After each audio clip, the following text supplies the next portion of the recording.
सर्वभूतेषु शक्तिरूपेण संस्थिता नमस्तस्यै नमस्तस्यै नमस्तस्यै नमो नमः। अन्नपूर्णे सदापूर्णे शंकर प्राणवल्लभे ज्ञान वैराग्य सिद्ध्यार्थम भिक्षम देहि च पार्वती। आज शनिवार আমাদের একটু মাতৃচিন্তনের দিন। আপনারা যারা এখানে উপস্থিত হয়েছেন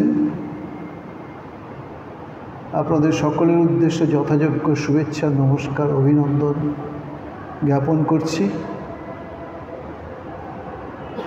শ্রীমা সারদা দেবী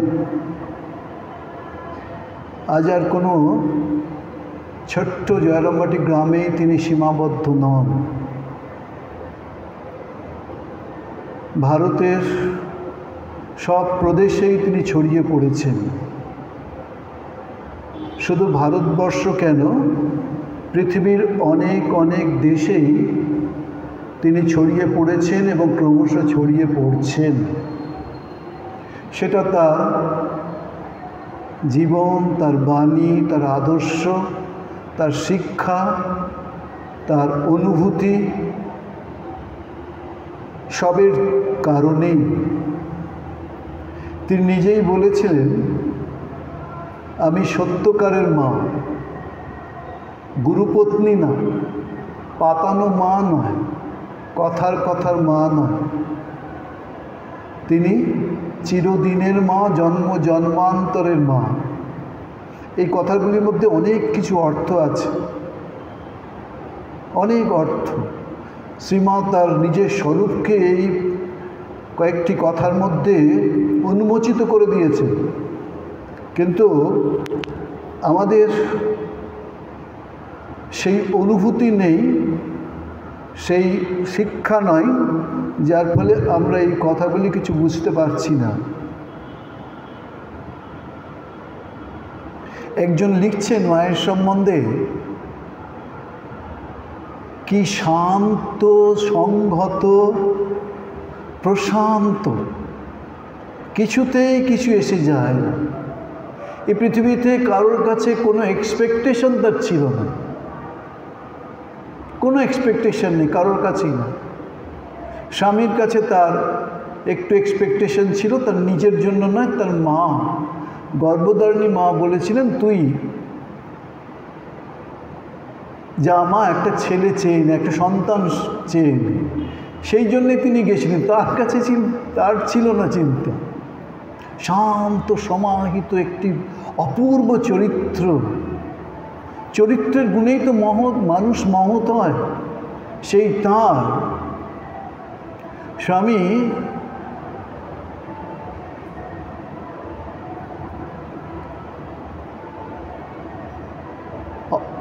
আমাদের কালীপ্রসন্ন মহারাজ লিখছেন, স্বামী অভেদানন্দা, যে পবিত্রম চরিত্রম যস্যা পবিত্রম জীবনম তথা পবিত্রতা স্বরূপিণ্যৈ তস্मै দেব্যৈ নমো নমঃ। অনেক কটা লাইন লিখেছেন, তার মধ্যে এটি একটি আছে, যে যার স্বভাব পবিত্র, যার জীবনও তদ্রূপ পবিত্র, সেই পবিত্রতা স্বরূপিণী দেবীকে প্রণাম করি। তা বলছেন যে কারোর প্রতি তার কোনো অভিযোগ নেই, আর কাউকে জানানো না। তাও অভিযোগ তো থাকে আমাদের মানুষের সংসারে, সব সময়ই অভিযোগ একটা করে থাকে, কিন্তু সেই অভিযোগ তোলেন না, কাউকে বলেন না। আর যদি কেউ অভিযোগ তার কাছে শোনায়, মা মুখে ভালো নয়, ওকে তুমি কেন আশ্রয় দিচ্ছ, ওর জীবন ঠিক নেই, মা কোনো না কোনো গুণের দিকটা তার কাছে উন্মোচিত করে দেবে। দেখো ওর কত গুণ। সাধারণ মানুষ আমরা পাবো না, আমরা তো পছন্দই করি কাউকে দোষ দেখতে এবং সেটা নিয়ে সময়ও কাটাতে। মায়ের কোনো দুঃখ নেই, কোনো অশান্তি নেই, কোনো কিছু নেই, অথচ গরিবের ঘরে জন্ম, অথচ সারা জীবন কর্ম করে গেছেন, সারা জীবন কর্ম করে গেছে। আর কি বলতেন, দুঃখ তো ভগবানের দান। কেউ দুঃখে পড়েছে, কষ্ট হচ্ছে, বলছেন ভগবানের ডাক। শুধু তাই নয়, তিনি বলছেন আমাদের যখন বিভিন্ন কারণে মনে দুঃখ হয়, অশান্তি হয়, কষ্ট হয়, তিনি বলছেন কি আমার হৃদয়ের মধ্যে একটা মঙ্গল ঘট বসানো আছে। আমি কখনো নিরানন্দে থাকি না। থাকবেন কি করে? প্রতিদিন লক্ষ জপ করতেন। আমরা কতটা জপ করি? গুরুদেব বলে দিয়েছেন তাই একটু ইচ্ছা হয় আমরা জপে বসতে, নাহলে সারা জীবনে জপের কোনো প্রশ্নই নেই। এই বয়সে দীক্ষা, এই বয়সে এইসব কিছুর প্রয়োজন, কিন্তু আমরা জানিই না আমাদের এই জীবনে অন্ত আছে, কখন যে নিভে যাবে তার আমরা ঠিক জানি না।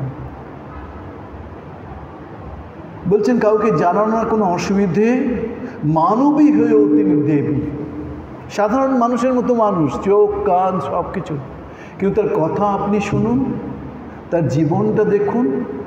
এই তো দক্ষিণেশ্বরে একজন মহারাজজির, তখন তো তিনি মহারাজ হনই, ঠাকুরের কাছে আসা যাওয়া করেন, যোগীন্দ্রনাথ রায়চৌধুরী, বিখ্যাত রায়চৌধুরী বংশের পুত্র। তিনি মাকে খুব একটা ওই সাধারণ ঘরের মহিলা কোনো, ওই জন্যেই ঠাকুর ওই ঘরের মধ্যেই বন্দি করে রেখেছেন, এরকমই ভাব। একদিন জোছনা রাত্রে তিনি দেখছেন, কোনো কারণে বাইরে এসেছেন, দেখছেন নহবতের ওপরে শ্রীমা ধ্যানরতা, আর কি সমাধিস্থা।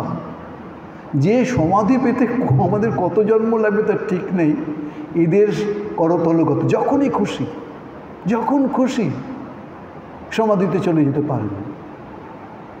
তো সেইটা দেখে তার মনে হলো, আরে আমি তো সাধারণভাবে দেখি ওইরকমভাবে ওই বেড়ার মধ্যে রয়েছেন, অথচ তার কীরকম আধ্যাত্মিক অনুভূতি। আবার দেখুন যোগিন মা বলে একজন মহিলা শ্রীমায়ের কাছে আসেন তো আসেন, মাকে দেখছেন এই রান্না করছেন, এই ঘর করছেন, এই মুছোচ্ছেন, এইসব। তিনি বলছেন ঠাকুরের কত অনুভূতি, ঠাকুরের কত সমাধি, ঠাকুর কীরকম গান করছেন, নৃত্য করছেন, কত লোক তার কথা শুনবার জন্য এসে বসে আছেন, আর এনাকে তো এসব কিছুই দেখি না। শ্রীমা অন্তর্যামী, ভগবান কি হয় আমার আপনার সকলের কথা বুঝতে পারেন। আর দেখুন আপনি স্বামীজির ক্ষেত্রেও 25 জন বসে আছে, 25টা চিন্তা করছে, স্বামীজি একের পর এক অজান্তেই তার সব কথাগুলো বলে যাচ্ছে। ঠাকুরের ক্ষেত্রে, মায়ের ক্ষেত্রেও সেই একই জিনিস। আসল জিনিস চুনতে আমাদের অসুবিধে হয় তো, কারণ বাইরের ঢং ঢং তো থাকে না এদের, এরা সেজে গুজে আমাদের মতো করে বসে থাকে না, এদের নিজস্ব স্বাভাবিকতা থাকে। মা জুতো পরতেন না, মা জামা পরতেন না, মা চশমা পরতেন না, মায়ের চুলের কোনো আর্ট নেই, কোনো কিছু নেই, সাধারণ একটা গ্রাম্য মহিলার মধ্যে। চিনবেন কী করে? আর রোগে ভুগে তো মা কালো হয়ে গেছিলেন, ম্যালেরিয়ায় ভুগে একেবারে কালো। তো বলছেন যে মানবী হয়েও তিনি দেবী, মানবী হয়েও তিনি দেবী। যে কোনো ঘটনার দেবে দেখবেন যে দুটোই সাইমালটেনিয়াসলি রয়েছে, একদিক সাধারণ মানবী আর একটা দেবী। যেন জীবনটাই তার গভীর তপস্যা, ছোটবেলা থেকেই তপস্যা, কাউকে কিছু বলেই দিতে হতো না, অথচ সব কাজ ঠিকভাবে করে যাচ্ছে, কাউকে কিচ্ছু বলতে হতো না। ঠাকুর যে প্রথমে এসেছেন, ঠাকুরকে ঘটি নিয়ে ছোট্ট বালিকা কন্যা 5 বছরের বিবাহ হয়েছে, সে কী জানে, কিছুই জানে না। স্বামী চরণ ধুয়ে দিতে হয় সেটা দেখা যাচ্ছে, কেউ কিছু বলেনি, কিন্তু তাই কোথায় দুর্ভিক্ষ হয়েছে, কত মানুষ তাদের বাড়িতে এসে হাজির হচ্ছে।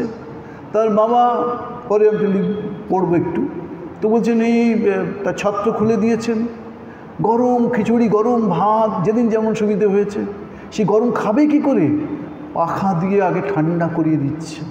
এটা তো কাউকে কিছু বলেননি। ভবিষ্যতে তিনি তো অন্নপূর্ণা মা, তিনি তো জগদ্ধাত্রী মা। আর যে কোনো প্রশ্ন আপনি মার কাছে ফেলুন, নিবেদিত বলছেন 1 সেকেন্ডও সময় নিতেন না, উত্তর দিতেন। যে উত্তর দিতেন এটার্নাল, মানে সেটাকে ভাঙার কারো অধিকার নেই। মুনি ঋষিদের কথার থেকেও শক্তি তার বেশি।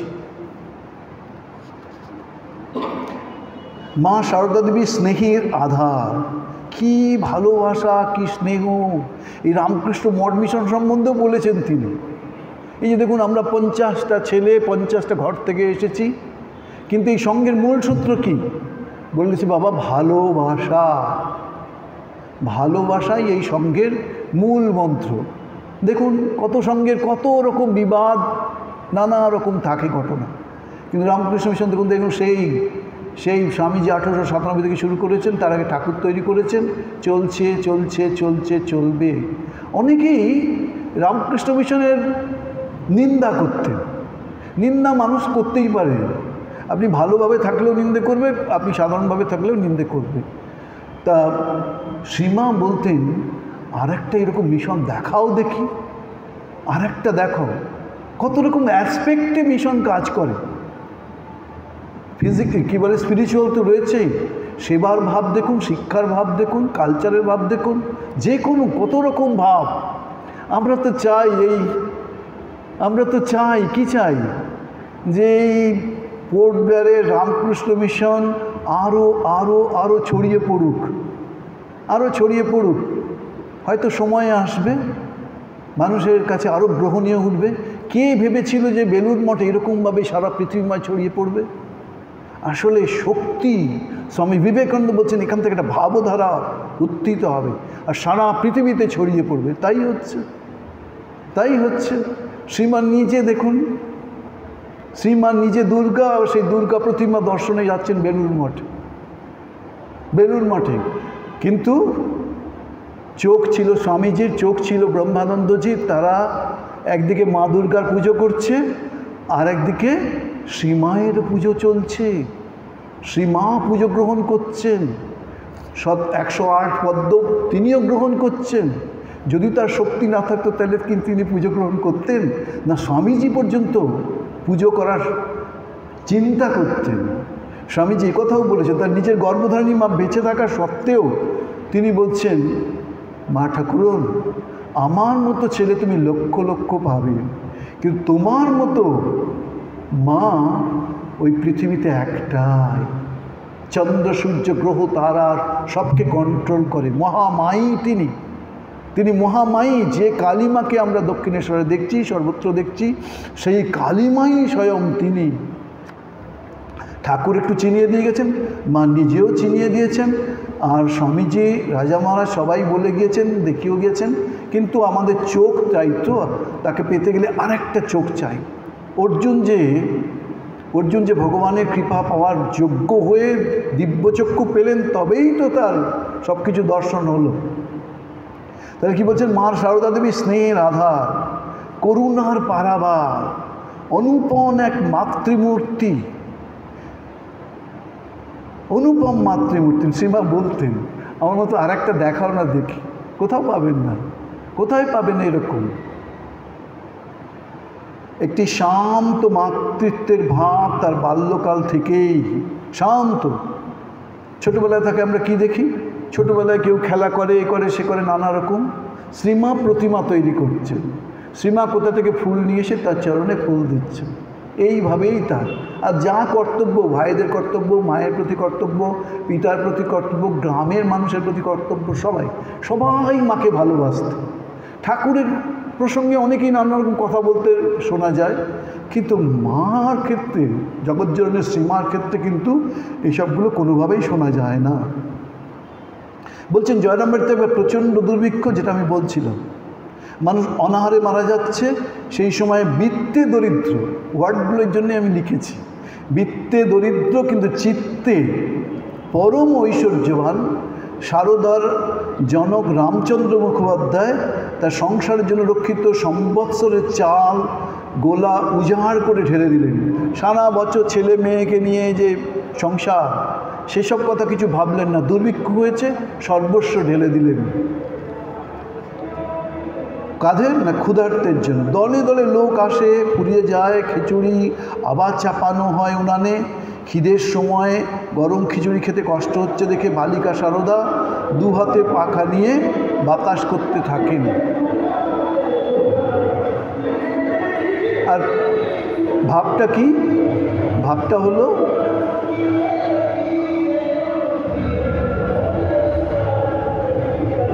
আহা, এত গরমে খাবে কি করে, জুড়োক। এই মায়ের এই ভাবটা না একটা ছবিতে খুব পরিস্ফুট হয়েছে।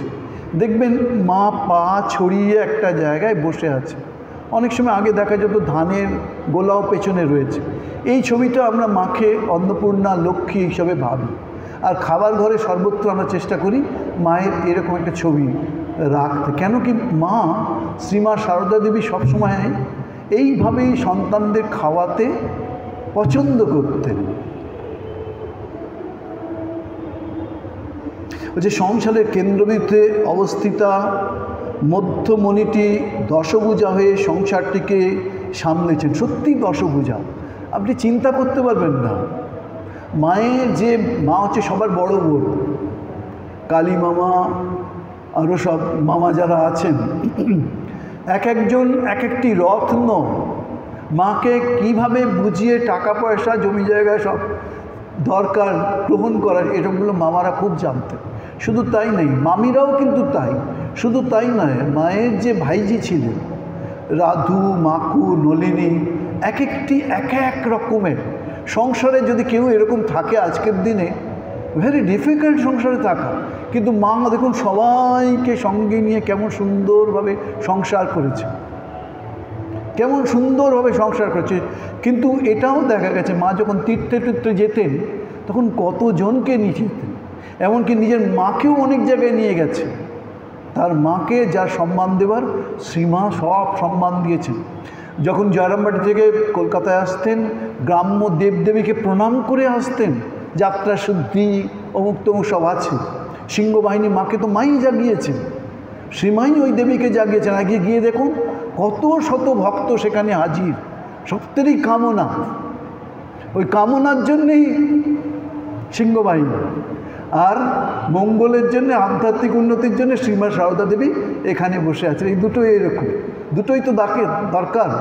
সংসারে অর্থ দরকার, আবার পারমার্থিক জ্ঞানও দরকার, সেই দুটোই তারা দিতে এসেছে।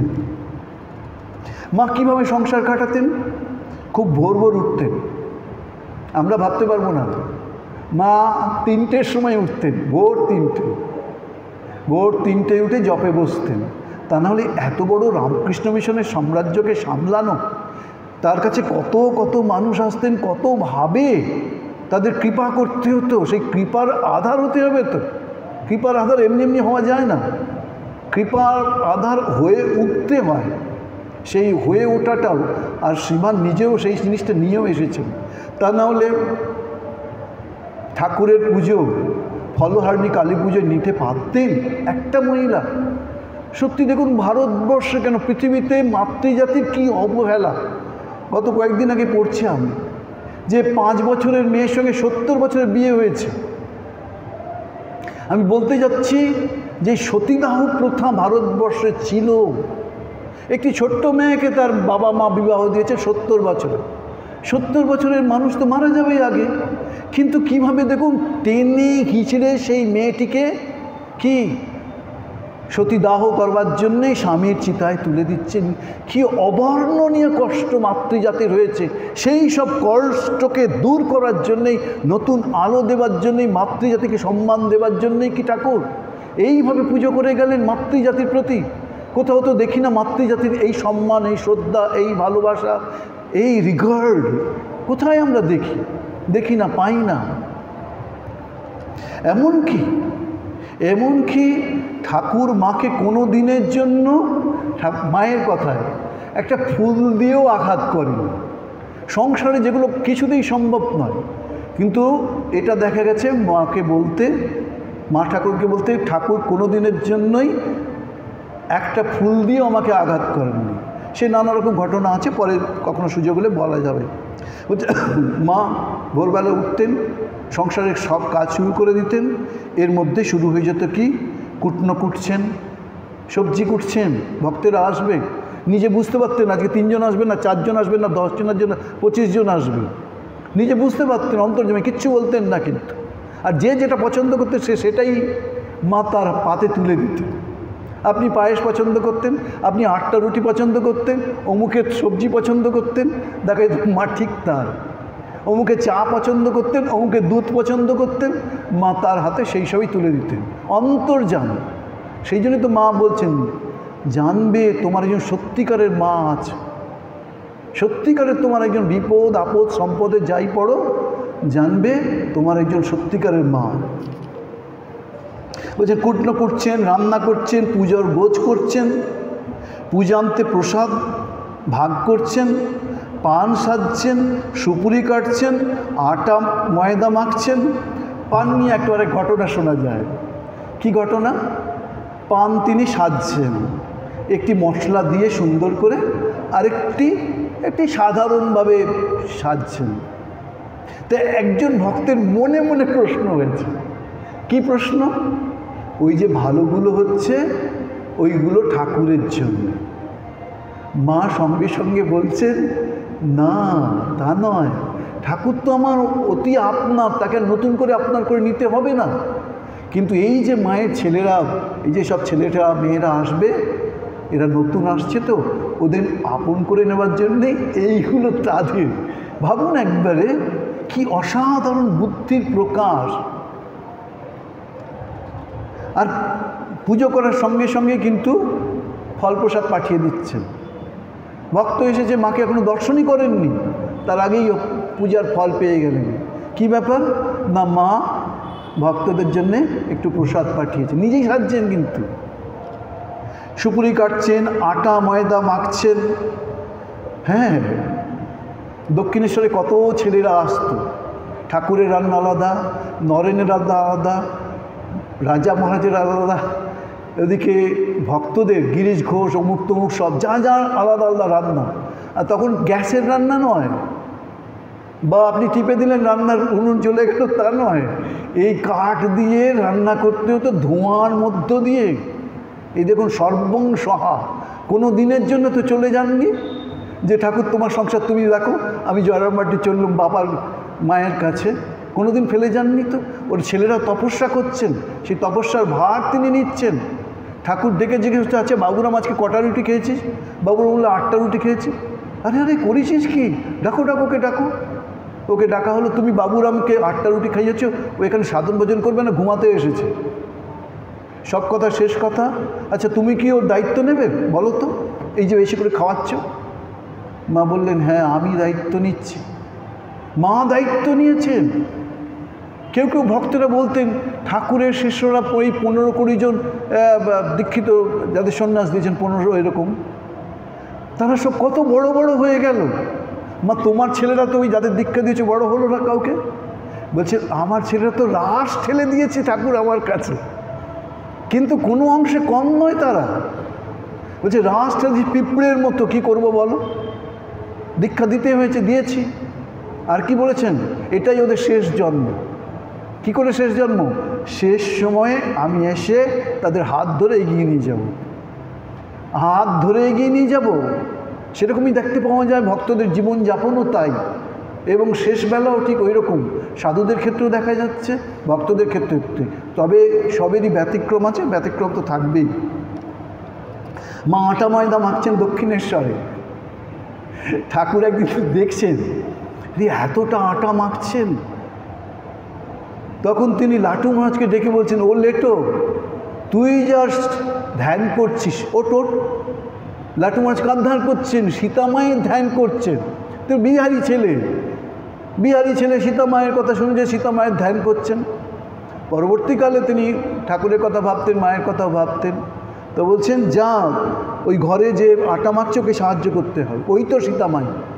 ঠাকুর পাঠিয়ে দিচ্ছেন এদের এইরকমভাবে কথাটা। রুটি লুচি তৈরি করছেন, ঠাকুরকে ভোগ দিচ্ছেন। তো মা নিত্য ঠাকুরের পুজো করতে, নিত্য ঠাকুরের পুজো মা করতে। সেই জন্য দেখবেন আপনি দক্ষিণেশ্বরে মায়ের ঘরে যদি যান, দেখবেন পেছনে ঠাকুর রয়েছে, ঠাকুরের ছবি রয়েছে। আবার বলে নাকি ওই ছবিটা সম্ভবত গোপাল মা অঘোরমণি দেবী ওই ছবিটা পুজো করতেন, ওটি মায়ের ঠাকুর ঘরে পাঠানো হয়েছিল। তারপরে কি বলছেন, কলসিতে জল আনছেন, ঢেকিতে পাট দিচ্ছেন, ওই ধান কোটা সেটাও মা করেছেন। বর্ষার দিনে কি করেছেন, বাড়ির সকলের ভিজে কাপড়ের শুকোবার চেষ্টা করছেন, যে দুপুরবেলা বৃষ্টি এসে গেছে, সবাই ঘুমাচ্ছে। মা কী করছেন? মা ভেতর থেকে বেরিয়ে এসে যে জল থেকে জলে না ভেজে আবার অন্য জায়গায় শুকোতে দিচ্ছেন। বলছেন, মা তুমি কেন? বলছে, কী করবো বাবা, হঠাৎ দেখলাম বৃষ্টি, আর দেখলাম যে তোমরা কেউ ওঠোনি, সব বিশ্রামে আছো, তাই এটা করছি। ভক্তদের সমস্ত সুখ স্বাচ্ছন্দ্যের ব্যবস্থা করছেন। হ্যাঁ, ভক্ত গেছেন জয়রামবাটি, মাকে বলেছেন, শ্রীমাকে বলছেন, মা আপনার একটু প্রসাদ যদি একটু পাওয়া যায়। মা বললেন, এইভাবে তো প্রসাদ পাওয়া যাবে না, একটু শুকিয়ে নিতে হবে।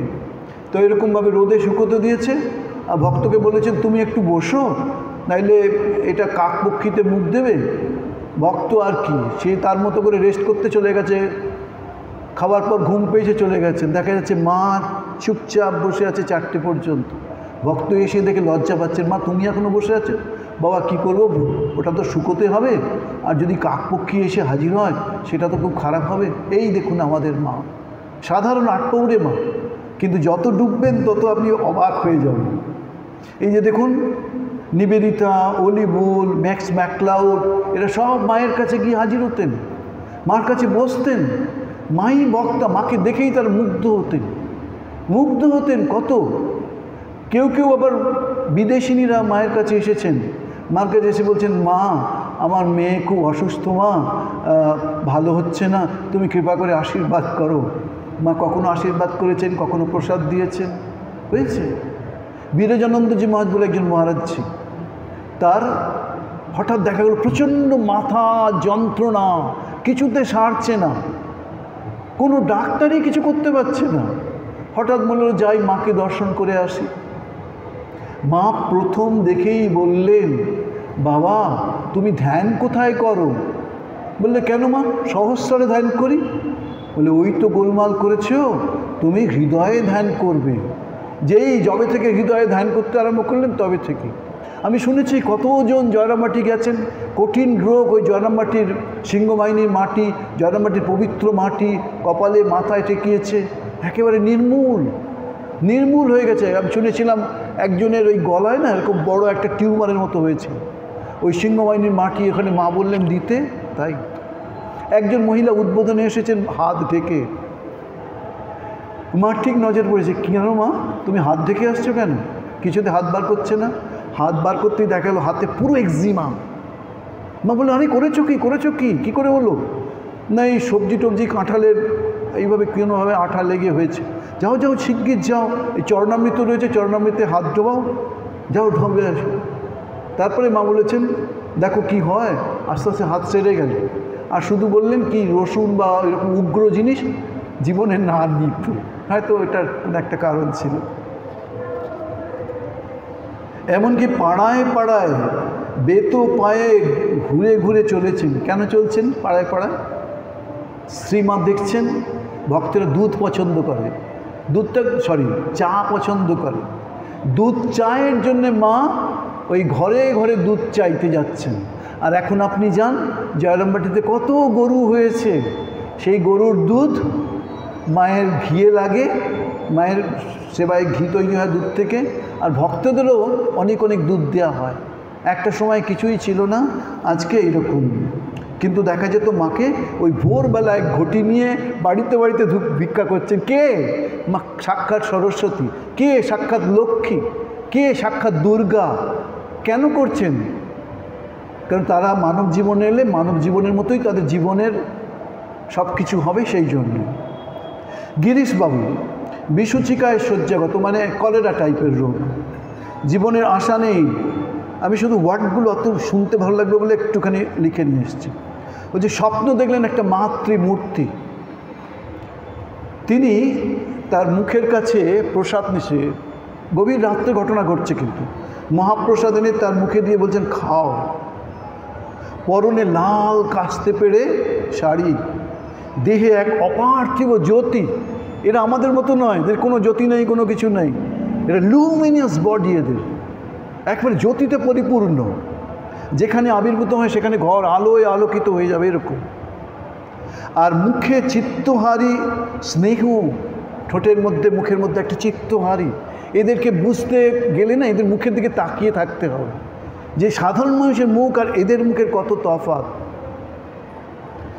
সে প্রসাদ বড় সুস্বাদু ছিল, তা খেতে খেতে গিরিশের স্বপ্ন ভেঙে গেল। বেশ, তখনও চোখে সে দেবী মূর্তি ভাসছে, চোখের মধ্যে ভাসছে দেবী।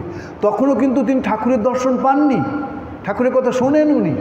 পরে কেশব সেনের লেখা পড়েন এবং জানতে পারেন, বা তিনি ওইরকমভাবে চৈতন্য লীলা এইসব লীলা টিলাগুলো নাটক লিখে মঞ্চস্থ করতে থাকেন। বলছে জিহ্বায় প্রসাদের স্বাদ রয়েছে।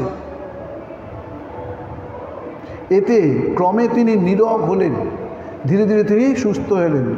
গিরিশ দেখলেন স্বপ্নের সেই দেবী আজ অকস্মাৎ সম্মুখে উপস্থিত। এটা কি করে হলো? গিরিশবাবুর জীবনে অনেক দুঃখ দুর্দশা রয়েছে, এত কথা বলার সময় নেই। কিন্তু তাকে এক মহারাজজির সঙ্গে, নিরঞ্জনজির সঙ্গে আমরা দেখি কামার জয়রামবাটিতে ভিজিট করতে। তিনি আর্দ্র বস্ত্রে স্নান করে এসে মাকে প্রণাম করছেন। প্রণাম, মা তো সমস্ত দেহটাই ঢেকে রেখে রাখতেন, আর কথাও বলতেন না পুরুষদের সাথে, লজ্জাশীলা। তো বলছেন যে যখনই প্রণাম করে মাথাটা তুলেছেন, হঠাৎ করে শ্রীমায়ের মুখশ্রী দর্শন করতে পেরেছিলেন। সেই দেখেই তিনি মনে হলো, আরে স্বপ্নের সেই দেবী আজ অকস্মাৎ সম্মুখে উপস্থিত। তিনি পূর্বে কখনো মায়ের মুখ নিরীক্ষণ করেননি, সেই দেবী তাকে সতত রক্ষা করছেন, এটা ওনার মনে হয়েছে। তবু মায়ের মুখে সত্য জানবার জন্য বাইরে এসে কাউকে জিজ্ঞাসা করে পাঠালেন যে শ্রীমা কি কখনো আমাকে দর্শন দিয়েছেন। শ্রীমা গিরিশকে এভাবে দেখা দিয়েছিলেন কিনা জানতে চাইলেন, আর তিনি স্বীকারও করলেন। তথাপি জিজ্ঞাসার নিবৃত্তি না হয় গিরিশ একদিন তার নিকট জানতেও চেয়েছিলেন। মা তৎক্ষণাৎ উত্তর দিয়েছিলেন, ওই পাতানো মা নয়, কথার কথার মা নয়, জন্ম জন্মান্তরের মা, এই যে কথাটি সেটা বলছিলাম সেটা। আরেকটি ঘটনা, কালীমামা মায়ের ভাই, কালীমামার সঙ্গে গিরিশবাবুর তর্ক হচ্ছে, মা স্বয়ং দেবী, কিন্তু উনি তো কিছু বোঝেন না। সেই জায়গায় গিরিশবাবু কী লিখছেন সেটা একটা দেখার মতো, মানে কি লেখায় কি পাচ্ছি আমরা। গিরিশবাবুর তুমুল তর্ক শুরু হলো। গিরিশবাবু বলছেন তুমি জানো না উনি স্বয়ং দেবী, আর উনি বলছেন ও কোথায় দেবী, আমার বোন। সেই জায়গায় কি বলছেন, তার পক্ষে বলছেন কি, গিরিশবাবু বলছেন তোমার পক্ষে দোষণীয় নয়। পুরাণে দেখা যায় যদুবংশীগণ শ্রীকৃষ্ণের সাথে নিত্য ক্রীড়া ও ভোজনাদি করেও তাকে ঈশ্বররূপে চিনতে পারেননি। কৃষ্ণের সাথে তো কতজন খেলাধুলা করেছে, কজন চিনতে পেরেছে কৃষ্ণকে। সেই যে পরব্রহ্ম, পরাশক্তি, এই পরব্রহ্ম, জগৎব্রহ্মের জগতের আদি কারণ তারা, এটা তারা চিনতেই পারেননি। এদিকে গিরিশের জিজ্ঞাসা ও বিশ্বাসও অটল। কি করলেন গিরিশ কালীমামাকে বললেন, তোমরা দিদির কাছে যাও, দিদির কাছে গিয়ে বলো কৃপা করতে। তো এই সব বলতে কিন্তু কি হলো, গিরিশ এর কথা শুনে তিনি দিদির কাছে গেলেন, আর দিদি বললেন, কালী এ কি তুই করছিস, আজকে চরণ ধরে টানাটানি করছিস, তুই কি জানিস না আমি তোর দিদি, আবার নতুন কি। গ্রামের চৌকিদার সেও বলছেন, আচ্ছা মা তোমার কাছে কত লোক কত দূর দিগান্ত থেকে আসছে, আমরা তোমাকে তো এইরকম সারদা বলেই চিনি। মা তখন কি বলছেন, তুমি আমার চৌকিদার দাদা, আমি তোমার সারদা বোন। এই সম্পর্কই তো ভারী সুন্দর সম্পর্ক, আর নতুন করে বোঝার কি আছে। এইভাবে ভুলিয়ে দিতেন মহামায়া, তিনি সবসময় চাইতেন কি আমাদের ভুলিয়ে দিতেন। এখানে কি বলছেন, গিরিশবাবু দৃঢ় ও গম্ভীর কণ্ঠে বলেন, কি বলছো তুমি? এক সাধারণ পাড়া গায়ে ব্রাহ্মণের ছেলে কাঁধ ছেড়ে চাষবাস নিয়ে, যজন যজন পঠন পাঠন ব্রাহ্মণের কাঁধ ছেড়ে চাষবাস নিয়ে জীবন কাটাচ্ছ বলে তো তোমাকে যদি একটা চাষের বলদ দেবে বলে তো তুমি তার পেছনে অন্তত 6 মাস ঘুরতে থাকো। সংসারী মানুষ একজন বলদ দেবে বলেছে, তার পেছনে থাকছে। আর কি অঘটন পটিয়েছে মাকে, অঘটন যা কিছু ঘটে দিতে পারে, অঘটন পটিয়েছি মহামায়ার তোমাকে দিদিরূপে সমস্ত জীবন ভুলিয়ে রাখতে পারে না। যদি ইহ পরলোকে মুক্তি চাও তো এখনই মায়ের পাদপদ্মে শরণ দাও। আমি বলছি যাও।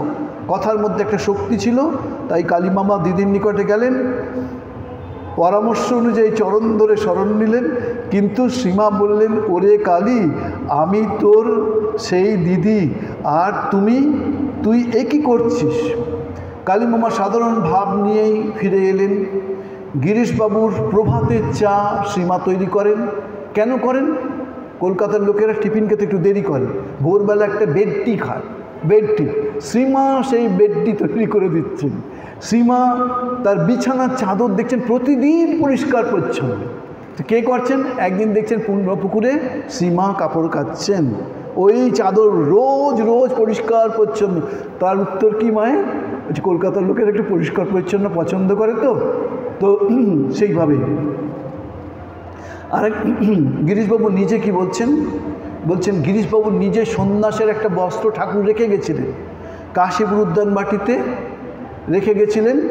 যখন বুড়ো গোপাল দাদা এরকম বেশ কয়েকটা গেরুয়া বস্ত্র, চন্দন, রুদ্রাক্ষের মালা সাধুদের দেবে বলে ঠিক করেছিলেন, ঠাকুর বললেন, কোথায় সাধু পাবে? এরাই সত্যিকারের লক্ষ গুণ সাধু, অন্য সাধুর থেকে লক্ষ গুণ বড় সাধু, এদেরই দাও। তো সেইভাবে দিয়েছেন। একটা যেহেতু গেরুয়া গিরিশের জন্য ঠাকুর রেখেছিলেন, সেই গেরুয়া নেবার জন্যই কি হয়েছে, জয়রাম বাড়িতে মাকে প্রেস করেছে, আমাকে দিতেই হবে, ওটা ঠাকুর রেখে গেছে। মা কিন্তু দিলেন না, কাঁপছেন। শুধু বললেন কি যে, গিরিশ, তোমাকে ঠাকুর গৃহী সন্ন্যাসী করেছেন, তোমার ওটা না লাগবে না। তারপরে বলছেন যে, ভগবান ঠিক আমাদের মতো মানুষ হয়ে জন্মান, এটা বিশ্বাস করা মানুষের পক্ষে সত্যিই শক্ত।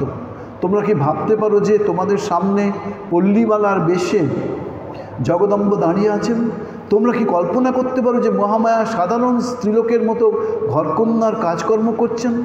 অথচ তিনি জগৎজননী মহামায়া, মহাশক্তি, সর্বজীবের মুক্তির জন্যে, মাতৃত্বের আদর্শ স্থাপনের জন্য আবির্ভূত হয়েছেন। এই যে কথাগুলো মোস্ট ইম্পর্টেন্ট, এগুলোই পারেন।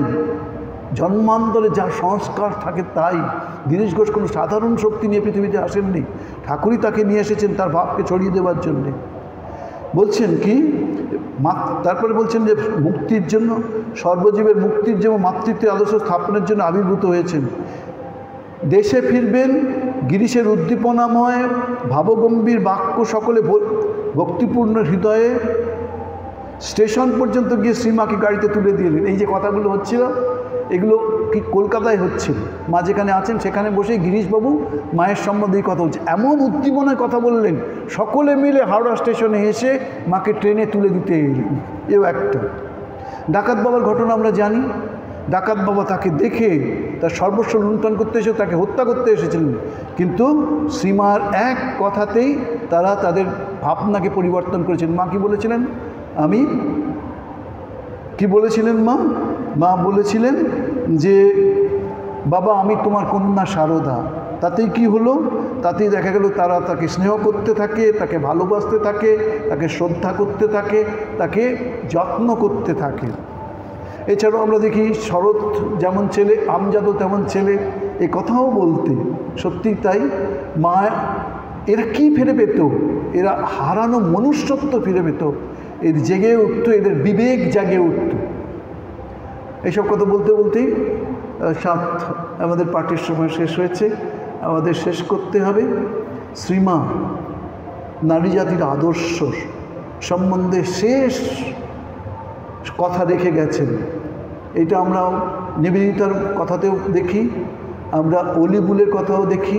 মিস ম্যাকলাউডের কথা বলছেন যে 5000 বছরে ভারতীয় নারীকে যে জায়গায় উন্নীত হতে হবে, তার ভাবনা, তার আদর্শ, তার শিক্ষা সব মায়ের মধ্যেই দিয়ে গেছেন। আজকে আমরা আমাদের পাঠটা এখানে শেষ করছি।